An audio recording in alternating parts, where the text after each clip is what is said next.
दिसतात ना अतिशय सुंदर असे हे लाडू आणि बघूनच खावेसे वाटतील।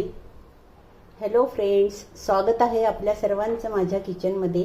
आज आपण बनवत आहोत आंब्याचे लाडू। अतिशय साधे सोपे पटकन होणारे पण तितकेच टेस्टी पण। आता सध्या आंब्याचा सीझन सुरू आहे। मार्केटमध्ये भरपूर आंबे विकायला आलेले आहेत। तुम्ही सुद्धा आंब्याचे वेगवेगळे पदार्थ नक्कीच बनवत असाल। आंब्याचे लाडू सुद्धा तुम्ही नक्की ट्राय करून बघा।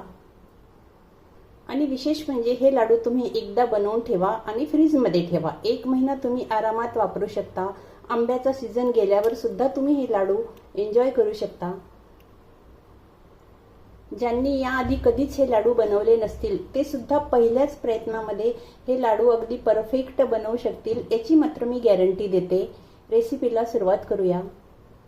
पण त्याआधी रेसिपी आवडल्यास व्हिडिओ लाईक शेअर करायला विसरू नका आणि चॅनलला जर सबस्क्राईब केलं नसेल तर प्लीज सबस्क्राईब करा। सर्वात आधी घेतलं आहे मी हे एक ओलं नारळ। याला फोडून घेतलं आणि कापून घेतलं। याचा ब्लॅक पार्ट जो असतो ना, हा मागचा, हा शक्यतो जितका काढता येईल तेवढा पूर्ण काढून टाकायचा आणि याचे असे छोटे छोटे पीसेस करून घ्यायचे। हे सर्व पीसेस आपण आता मिक्सरमध्ये टाकून बिना पाण्याचं याला एकदम बारीक करून घ्यायचं। पाणी न टाकता याची बारीक पेस्ट करून घ्यायची। इतकं बारीक याला छान करून घेतलं मी। आणि हे नारळ बारीक करताना तुम्हाला जर यात वेलचीचे फ्लेवर हवे असेल तर मग तुम्ही वेलची सुद्धा टाकू शकता। हा घेतला आहे मी एक मोठा आंबा। छोटे असेल तर 2 घ्या।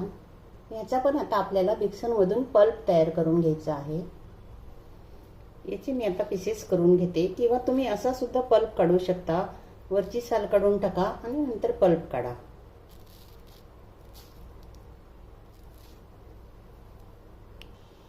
हे चमच्याने काढायला खूप इझी जातं।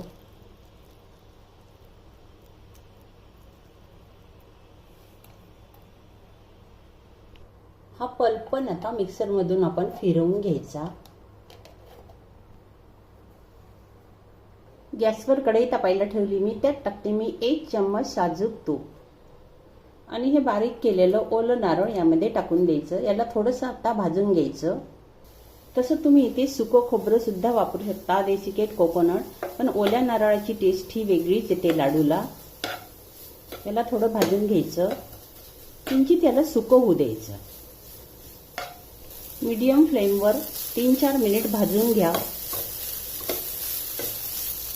3-4 मिनिट भाजल्यानंतर हा मँगो पल्प जो तयार करून ठेवला होता तो यामध्ये टाकायचा। पल्प टाकल्यानंतर पुन्हा सगळं व्यवस्थित मिक्स करून घेऊया। आंब्याचा कलर बघू शकाल आपण किती छान आला। यात टाकते मी अर्ध्या कपाला थोडीशी कमी साखर, कारण हा आंबा खूप गोड आहे। ऍक्च्युली जर आंबा थोडासा कमी गोड असेल तर तुम्ही अर्धा कप साखर टाका, किंवा तुमच्या आवडीनुसार तुमच्याकडे कसं खातात गोड आंबट त्याच्याप्रमाणे तुम्ही साखर घालू शकता। साखर वितळल्यानंतर हे थोडंसं आता पातळ होईल।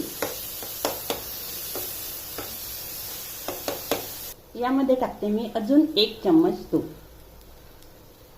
तसं नाही टाकलं तरी चालतं, ऑप्शनल आहे, पण तुपामुळे छान टेस्ट येते म्हणून मी तूप टाकलं।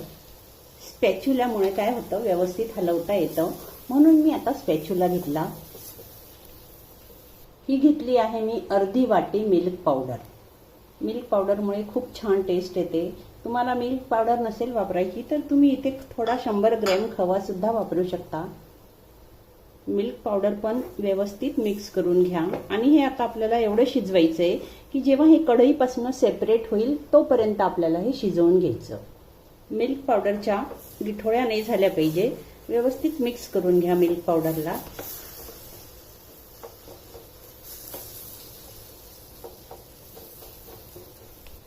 चार 5 मिनिट मी याला शिजवल्यानंतर बघू शकाल आपण हे आता कोरडं पण झालं आणि कढईपासून हे सेपरेट पण होतंय, म्हणजे हे तयार झालं आता लाडू बांधायसाठी। अगदी परफेक्ट असंच पाहिजे आपल्याला, कोरडं झालं पाहिजे। गॅस बंद केल्यानंतर हे मिश्रण पूर्ण थंड करून घ्यायचं। फॅन खाली ठेवायचं वाटल्यास थोड्या वेळ, आणि त्याच्यानंतरच मग याचे लाडू बांधायचे। तुम्हाला हवं असल्यास तुम्ही इथे याला केशरचा फ्लेवर सुद्धा देऊ शकता। केशर इसेन्स पण घालू शकता 2-3 थेंब। पण मला फक्त मँगोचा फ्लेवर ठेवायचा आहे म्हणून मी कुठलंही इसेन्स नाही घातलं आणि वेलची सुद्धा नाही घातली। मिश्रण आता कम्प्लीट थंड झालं. लाडू बनवण्यासाठी अगदी तयार आहे. तुमच्या आवडीनुसार तुम्ही छोटे मोठे लाडू बांधून घ्या. पण याचे लाडू शक्यतोवर तुम्ही छोटेच बांधा, कारण मोठा लाडू एका वेळेस एवढा खाल्ला जात नाही.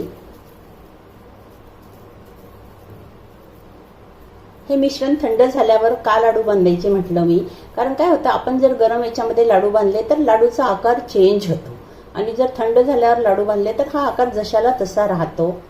अशा पद्धतीने आपण हे लाडू बांधून घ्यायचे सर्व. एका बाउलमध्ये मी हा सुक्या खोबऱ्याचा किस घेतला.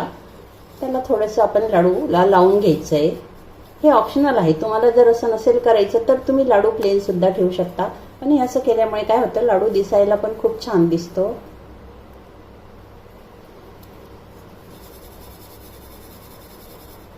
सर्व लाडू मी अशा पद्धतीने तयार करून घेते. तर तयार झाले आपले आंब्याचे लाडू. हे लाडू तुम्ही फ्रीजमध्ये 1 महिना ठेवून आरामात एन्जॉय करू शकता. दिसायलाच इतका सुंदर आणि खायला तर खूप टेस्टी. याला तुम्ही पिस्ता लावून डेकोरेट सुद्धा करू शकता, किंवा तुमच्या मनाने तुम्हाला जे आवडेल तसं तुम्ही डेकोरेट करू शकता. मी हे लाडू सिल्वर बॉल्स लावून डेकोरेट केले. आपण पण ही रेसिपी साधी सोपी पण अतिशय टेस्टी नक्की ट्राय करून बघा. पुन्हा भेटूया अशा छानशा रेसिपीसह. तोपर्यंत धन्यवाद.